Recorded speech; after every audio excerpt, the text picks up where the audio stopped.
Okey? Dia lupa dah target dia PW berapa. Nampak? Tunggu tiba-tiba aku tanya 15, nampak? Why? Because you tak clear you punya nak. Apa you nak, you tak clear. Bila apa yang you nak, you tak clear, you start negotiate. You start negotiate. Discount. Kan? Effort nak discount. Result nak compound. Faham tak? Result nak berganda-ganda. Effort nak discount. Masuk akal tak? Kan? Effort nak discount nak kurang. Result nak compound. Nampak? Manusia.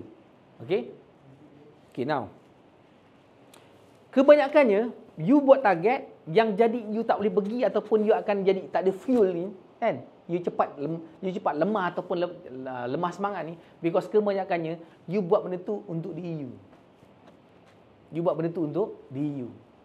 Banyaknya untuk diri. Contoh kan, saya tanya, 50,000 TPC. Faiz?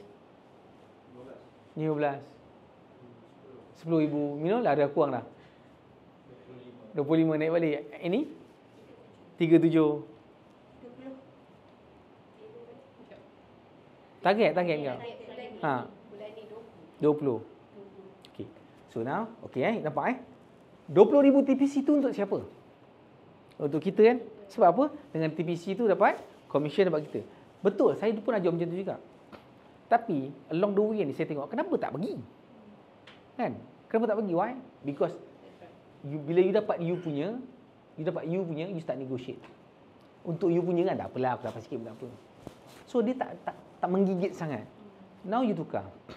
Untuk 15,000 ni TPC, 37,000 TPC, berapa family you kena secure? Berapa family you kena tolong? Pernah kira? Ni 37 berapa kes? 37,000 tu berapa kes? 10 kes. Maknanya 10 family you kena tolong. So set dalam kalau tak minggu ni, set you dalam mind minggu ni, bulan sekarang ni, bulan ni aku kena tolong 10 orang. Aku kena tolong 10 orang.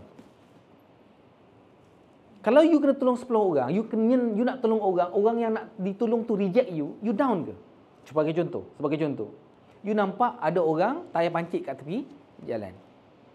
You pun approach, bang, saya tolong. Oh tak apa, saya okey, saya okey.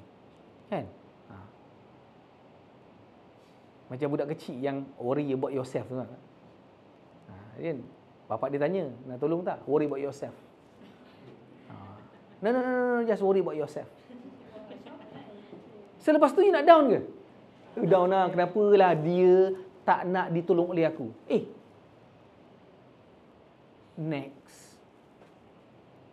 Tolong orang lain.